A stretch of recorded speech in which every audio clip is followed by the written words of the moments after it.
कक्षा 11वीं के सभी विद्यार्थियों के लिए आज इस वीडियो में एनुअल एग्ज़ाम 2026 का भूगोल का आज का आपका जो पेपर होने वाला है वो पेपर हम कंप्लीट करेंगे। किस तरह के क्वेश्चन आपके एग्ज़ाम हॉल में आपको देखने को मिलेंगे, फुल आंसर सहित हम पढ़ेंगे। तो आज की यह जो क्लास है आपके लिए बहुत ही इम्पोर्टेंट होने वाली है।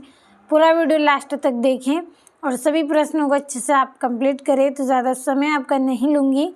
चलिए, हमारा जो पहला प्रश्न है उसको हम कंप्लीट करेंगे। आपका पहला प्रश्न है, सही विकल्प चुनिए। तो पहला है, पृथ्वी सूर्य के निकट कब आती है? पृथ्वी सूर्य के निकट कब आती है? 3 जनवरी को सूर्य के निकट आती हैं। दूसरा है, करेवा भू आकृति कहाँ पाई जाती है? तो ये जो भू आकृति है वो कश्मीर में पाई जाती हैं। तीसरा है, निम्नलिखित में से कौन सा विषय कालिक संश्लेषण करता है? तो इसका आंसर आपका रहेगा इतिहास। अगला है, निम्न में से किस देश में पृथ्वी सम्मेलन हुआ? तो जो पृथ्वी सम्मेलन है वो कहाँ पे हुआ था? ब्राज़ील में हुआ था। कहाँ पे? ब्राज़ील में। तो ब्राज़ील आपका राइट है। पांचवा है, सबसे अधिक विनाशकारी तरंग मानी जाती है। तो जो धरातली तरंग है वो सबसे अधिक विनाशकारी मानी जाती हैं। और यहाँ से आपका अगला, सर्वप्रथम भूगोल शब्द का प्रयोग किसने किया था? तो इरेटोस्थनीज ने किया था। इंग्लिश मीडियम वाले बच्चों के लिए टिक करेंगे। तो पहले का आपका यहाँ पे ये 3 जनवरी है। दूसरे का आपका कश्मीर रहेगा। तीसरे का आपका यहाँ पे ये हिस्ट्री रहेगा। चौथे का आपका इसमें ब्राज़ील है। और ये पांचवा का आपका यहाँ से सी रहेगा और छठे का भी आपका सी रहेगा। तो अच्छे से कंप्लीट आपको कर लेना है। चलिए अगले प्रश्न की ओर बढ़ते हैं। और आपको हम ऐप पर स्पेशल पीडीएफ दे रहे हैं।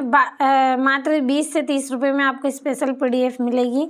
यदि अभी तक आप ऐप से नहीं जुड़े हैं तो इस वीडियो के डिस्क्रिप्शन में आपको लिंक मिलेगी, चेक करें किस तरह से सब्सक्रिप्शन लेना है, पूरी जानकारी मिल जाएगी और ऐप से आप स्पेशल पीडीएफ प्राप्त करें। तो जो दूसरा प्रश्न है, रिक्त स्थान की पूर्ति कीजिए। तो पहला है, पृथ्वी की सबसे आंतरिक परत को डेड कहते हैं। तो पृथ्वी की जो सबसे आंतरिक परत है उसे क्रोड बोलते हैं। तो क्रोड इसका आंसर है।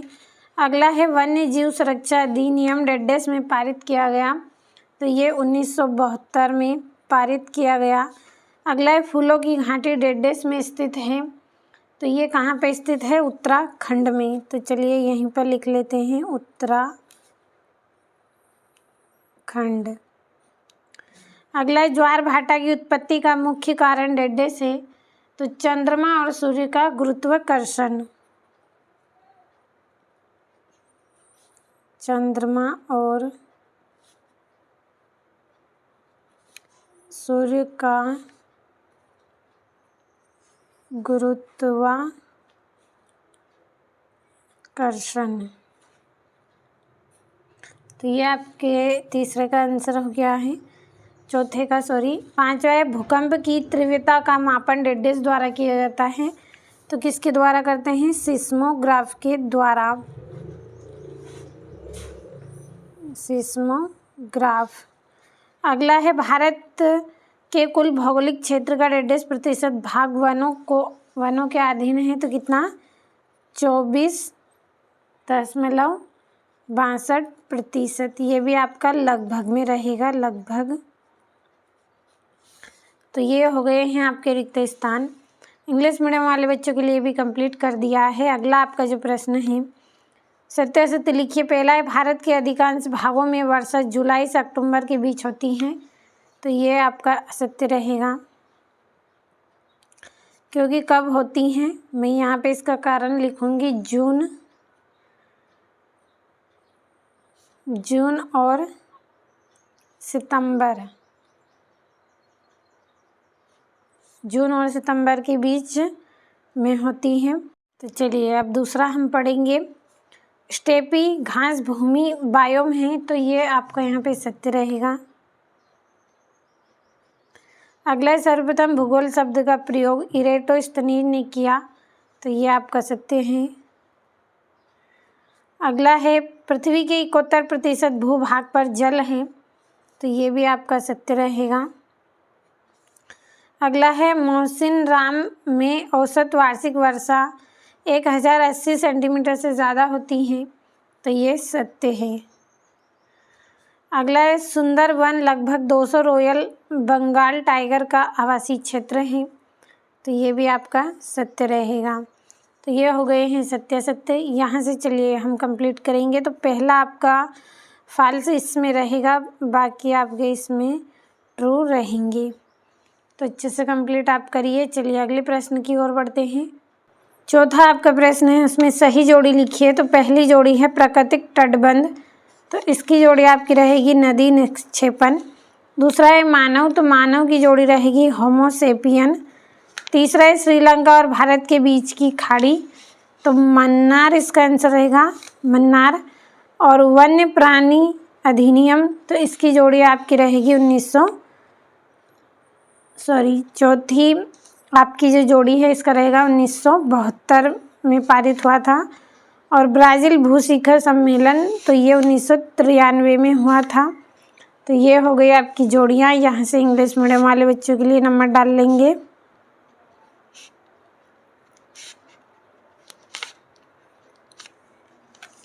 अब आपका जो अगला प्रश्न है, एक वाक्य में उत्तर दीजिए। पहला है संसार की किस झील में सर्वाधिक लवणता पाई जाती है, तो किस में पाई जाती है? तुर्की के वन झील में। तो चलिए यहाँ पे हम लिखेंगे तुर्की के वन झील में पाई जाती है। दूसरा है हॉर्न किसके द्वारा निर्मित किए जाते हैं, तो हिमनद के द्वारा, हिमनद अपर्दन के द्वारा। अगला है लोकतक झील किस राज्य में स्थित है, तो मणिपुर में है, मणिपुर। अगला आपका है आर्द्रता किसे कहते हैं, तो हवा में मौजूद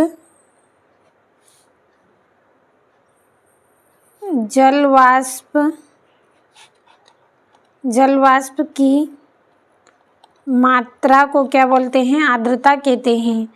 पांचवा है कार्ल रिटर किस देश का भूगोलवेत्ता था, तो ये जर्मनी का था। अगला है भारत का गोलार्ध में स्थित है, तो ये कहाँ पे स्थित है, उत्तरी पूर्वी गोलार्ध में, उत्तरी और पूर्वी गोलार्ध में स्थित है। तो ये हो गए हैं आपके एक वाक्य में उत्तर। अच्छे से कंप्लीट आप करें।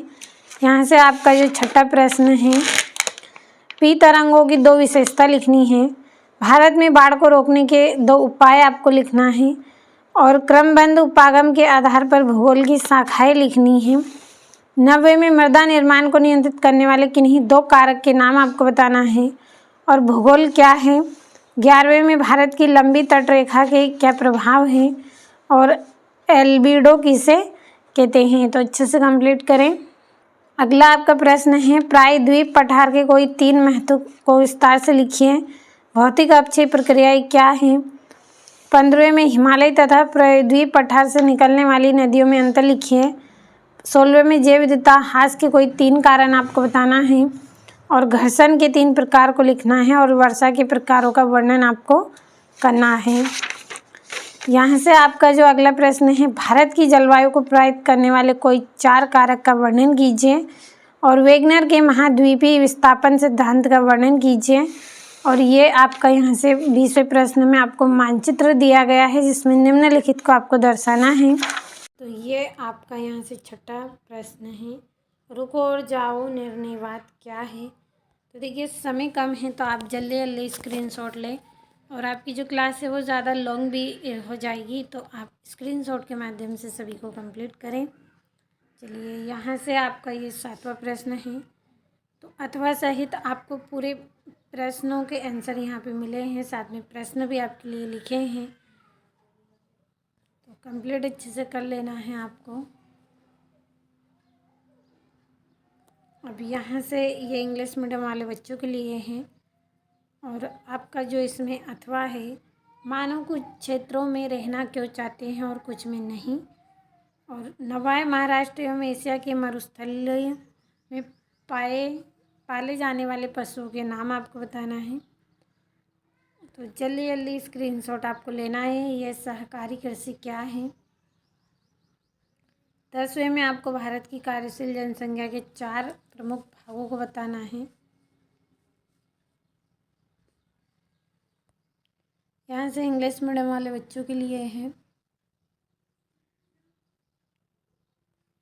यहाँ से ये जनसंख्या संगठन से क्या सही है, जनसंख्या संगठन से क्या सही है। तो देखिए, आसान और सरल भाषा में आपके लिए यहाँ पे आंसर लिखा गया है ताकि आपको कोई परेशानी ना हो और कम समय में आप पूरे प्रश्नों को अच्छे से कंप्लीट कर सकें।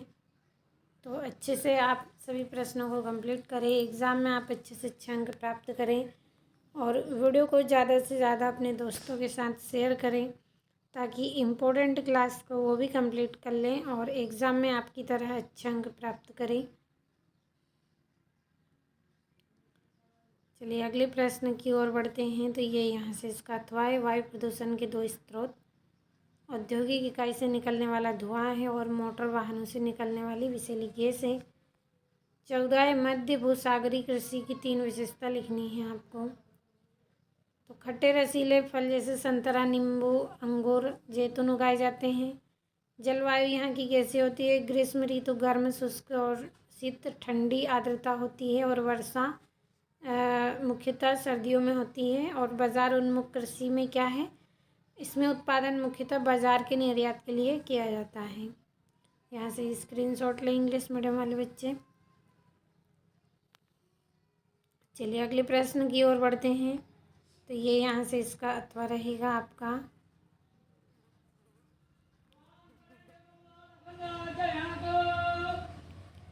चलिए अगले प्रश्न की ओर बढ़ते हैं। तो ये यहाँ से आप कंप्लीट करें।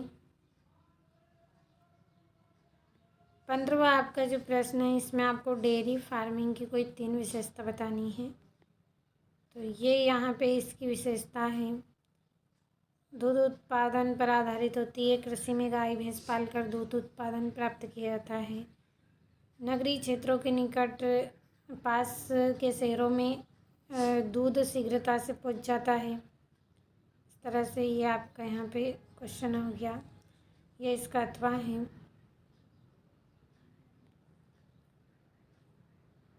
तो स्क्रीनशॉट जल्दी से लेना है आपको। चलिए अगला जो प्रश्न है आपका, जनसंख्या वृद्धि के घटकों को आपको समझाना है। इसमें जन्म दर है, मृत्यु दर है और प्रवास है। बढ़ते हैं अगले प्रश्न की ओर।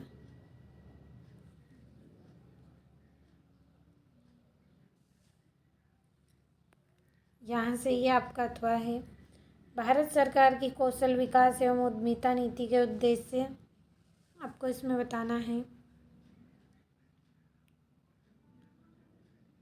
अब ये यहाँ से इंग्लिश मीडियम वाले बच्चों के लिए है। और अगला आपका जो प्रश्न है उसमें आपको बंजर भूमि तथा कृषि योग्य व्यर्थ भूमि में अंतर स्पष्ट करना है। तो जो बंजर भूमि है वो वर्तमान में अनुपयोगी होती है। जो कृषि योग्य भूमि है वो अत्यधिक पथरीली, रेतीली या फिर उपजाऊ होती है। दूसरा, इसमें उचित सुधार के दबाव से इसमें खेती की जा सकती है और इसमें सामान्यतः खेती करना संभव नहीं होता है। और यह भूमि अवस्था रूप से अनुपयोगी होती है और यह स्थायी रूप से उपयोगी होती है। ये क्या है, अस्थायी रूप से अनुपयोगी रहेगी और ये स्थायी रूप से अनुपयोगी होती है। ये इंग्लिश मीडियम वाले बच्चों के लिए है। बढ़ते हैं अगले प्रश्न की ओर। तो ये यहाँ से कृषि शुष्क तथा आर्द्र कृषि में 3 अंतर आपको बताना है। तो आपका यहाँ पे अंतर इसमें रहेगा, यह कम वर्षा वाले क्षेत्र में की जाती है, अधिक वर्षा वाले क्षेत्र में की जाती है। इसमें ज्वार बाजरा जैसे मोटे अनाज उगाए जाते हैं। इसमें धान जैसी जलप्रिय फसलें बोई जाती हैं। इसमें सिंचाई की कम आवश्यकता होती है, इसमें सिंचाई की अधिक आवश्यकता होती है।